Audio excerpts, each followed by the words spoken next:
ირანში ჩამოგდებული ამერიკული სამხედრო თვითმფრინავის პილოტი ნაპოვნია. პენტაგონის ოპერაცია იდეალური სიზუსტით შესრულდა. პირდაპირ ირანის სიღრმეში. მასში 100 ამერიკელი სპეცრაზმელი მონაწილეობდა, რომლებმაც მაღალ ქედზე მყოფი პილოტი გვიანღამით უსაფრთხო ადგილას გადაიყვანეს.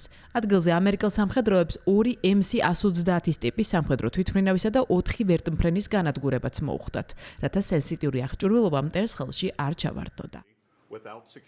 ამერიკის პრეზიდენტის დონალდ ტრამპის ინფორმაციით ამერიკელ სამხედროს ირანის შეიარაღებული ძალებიც ეძებდნენ და უახლოვდებოდნენ კიდეც, თუმცა ოპერაციის სარეზერვო გეგმამ იმუშავა.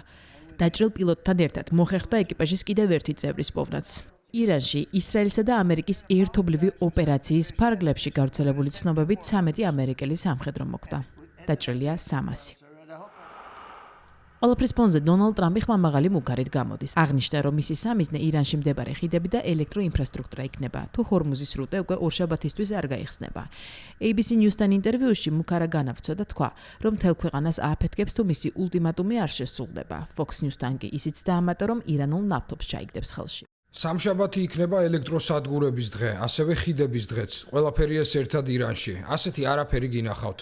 გახსენით წყეულის რუტე შეშლილებო, წინააღმდეგ შემთხვევაში ჯოჯოხეთში იცხოვრებთ, უბრალოდ უყურეთ. დიდება ალლაჰს. პასუხად ირანში იმეორებენ, რომ მზად არიან დაიცვან საკუთარი სუვერენობა და ეროვნული უსაფრთხოება. ქვეყნის საგარეო საქმეთა სამინისტრომ დონალდ ტრამპის განცხადების საპასუხოდ აღნიშნა, რომ ამერიკელი პრეზიდენტის განცხადებებში დანაშაულებრივი აზროვნების ნიშნები იკითხება და ასეთი განცხადებები მხოლოდ მოსახლეობის საფრთხეში ჩაგდებას ისახავს მიზნად. ამასთან თეირანი მუქარის ასრულების შემთხვევაში ადეკვატური პასუხით იმუქრება. ირანის შეიარაღებული ძალები გეგმავენ შეუტიონ იგივე ინფრასტრუქტურას, რომელიც ამერიკის შეერთებულ შტატებთანაა დაკავშირებული. ტრამპი არასტაბილური დელუზიური ფიგურაა, უამრავი წინააღმდეგობით. ირანული საზოგადოება როგორც წესი მის განცხადებებს დიდ ყურადღებას არ ანიჭებს. მათ სჯერათ, რომ მას პერსონალური, ქცევითი და ვერბალური ბალანსი აკლია და ხშირად წინააღმდეგობრივ პოზიციებს აფიქსირებს. ის ერთგვარ ფენომენად იქცა, რომლის ჩაწვდომაც არც ირანელებს და არც ამერიკელებს არ შეუძლიათ. რაც შეეხება სრუტეს, ის ღიაა მსოფლიოსთვის და დაკეტილია მხოლოდ ირანის მტრებისთვის.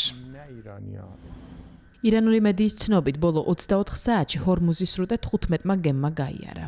მათი მტკიცებით ეს ომის დაწყებამდე მაჩვენებელთან შედარებით 90%-ით ნაკლებია. ყველაფერთან ერთად გრძელდება რეგიონში ირანის საპასუხო იერიშები, რომლის შედეგადაც არაბთა გაერთიანებულ საამიროებში, ბაჰრეინსა და ქუვეითში რამდენიმე ობიექტი დაზიანდა.